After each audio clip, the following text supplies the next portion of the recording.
If you're curious to hear a little music from our guest Carla Lucero, who we spoke to in our most recent episode, check out E4TT's annual concert of music by women and non-binary composers, Midnight Serenades, on January 25th.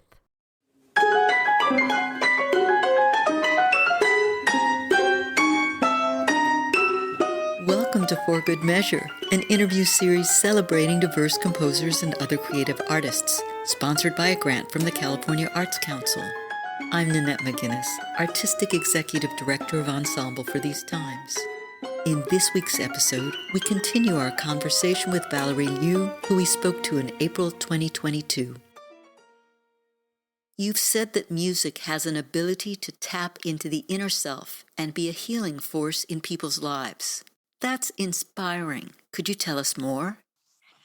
Yes, your inner self is who you really are on the inside. Your outer self is your physical body and how you relate to others. Like you can have many roles like teacher, student, parent, child, husband, wife, friend, etc. But that is just an aspect of you.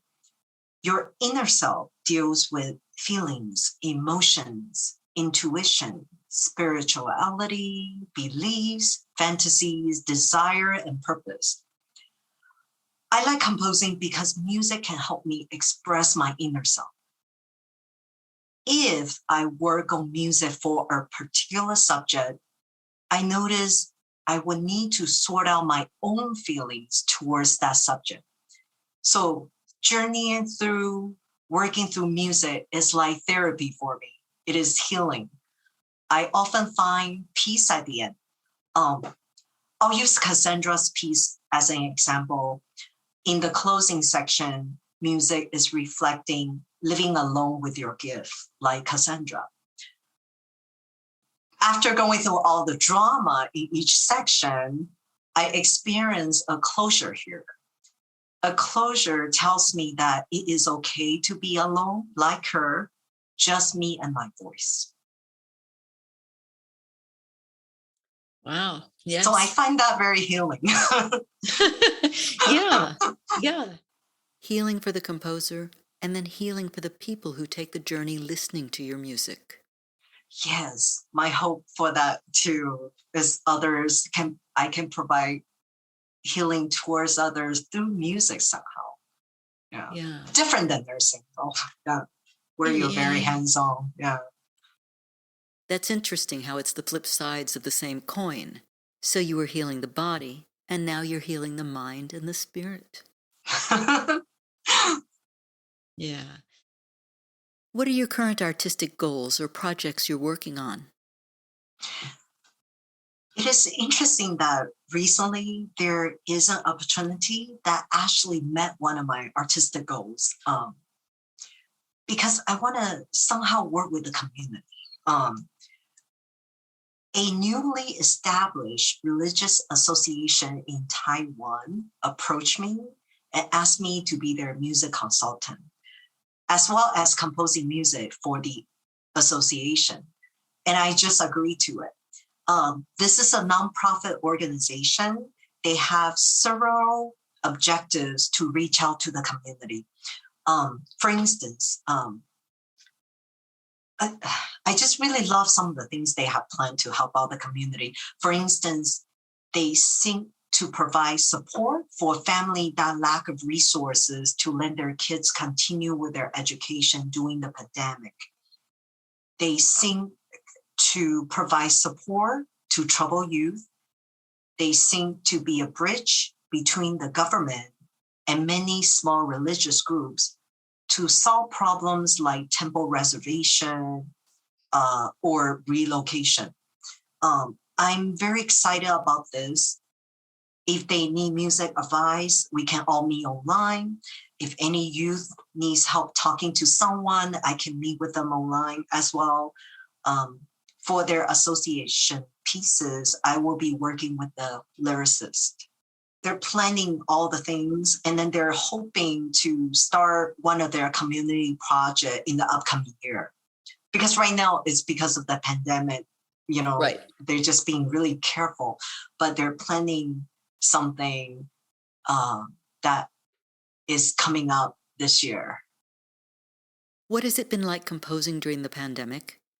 Have you had projects postponed or canceled? When pandemic first hit, I stopped composing for a few months because I was busy figuring out how to move my teaching studio online and how to teach effectively online. After that finally settled, I actually found myself having more time to compose. We have to stay home due to state order. Everything is canceled. Everywhere is closed. There's no place to go, no activities to fill, no driving to work. Therefore, I was able to find more time, a lot more time. I'm hoping one of my goals is to attend artist residency and apply to more composers workshops. That was on hold because of pandemic. But nowadays, most organizations have moved everything online. I am considering apply things online now. One good thing I really like about online is I am able to attend more concerts. Exactly. That is such an amazing thing. Like you can attend your friend's concert who lives in Indiana, and it's just amazing.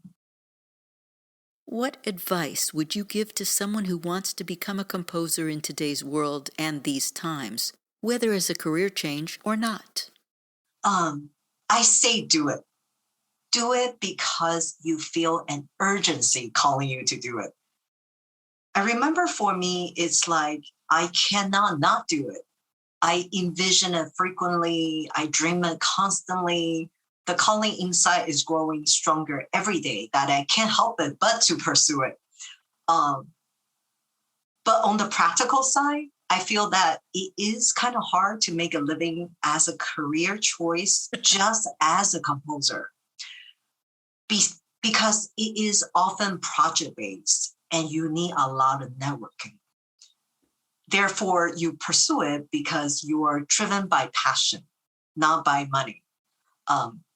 If you do pursue it, do some research, check out successful composers' career path, read about them, see what they have done in the past, talk to some of them, seek advice.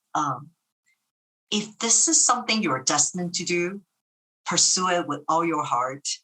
Be fearless.